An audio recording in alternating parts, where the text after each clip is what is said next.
നിലമ്പൂരിൽ മുന്നൊരുക്കം സജീവമാക്കാൻ കോൺഗ്രസ്. എ.പി. അനിൽകുമാറിനൊപ്പം കെ.പി.സി.സി ഭാരവാഹികൾക്കും ചുമതല നൽകി. KPCC general secretary P A. Saleem, Soni Sebastian എന്നിവർക്കാണ് ചുമതല.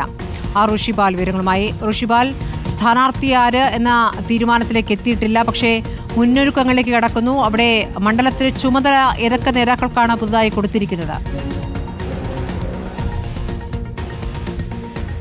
സ്മൃതി, നിലമ്പൂർ തെരഞ്ഞെടുപ്പിന് കളമൊരുങ്ങുമ്പോൾ ഈ തവണ മണ്ഡലം പിടിച്ചെടുക്കുക എന്ന വലിയ ഉത്തരവാദിത്തത്തോടെയാണ് കെ.പി.സി.സിയുടെ 2 ഭാരവാഹികൾ കൂടി നിലമ്പൂർ മണ്ഡലത്തിന്റെ ചുമതല ഏറ്റെടുക്കുന്നത്. 2 കെ.പി.സി.സി ജനറൽ സെക്രട്ടറിമാർക്കാണ് ഇപ്പോൾ ചുമതല കെ.പി.സി.സി അധ്യക്ഷൻ കെ. സുധാകരൻ നൽകിയിരിക്കുന്നത്. മണ്ഡലത്തിന്റെ ഏകോപന ചുമതല എ.പി. അനിൽകുമാറിനാണ്. രാഷ്ട്രീയകാര്യ സമിതി അംഗമായ അനിൽകുമാർ ചുമതല ഏറ്റെടുത്തു.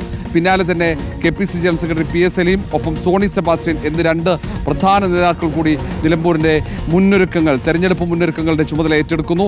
നേരത്തെ തന്നെ DCC അധ്യക്ഷൻ VS ജോയിയുടെ നേതൃത്വത്തിൽ വോട്ട് ചേർക്കൽ ഉൾപ്പെടെയുള്ള പ്രവർത്തനങ്ങൾ അവിടെ പുരോഗമിക്കുന്നുണ്ട്.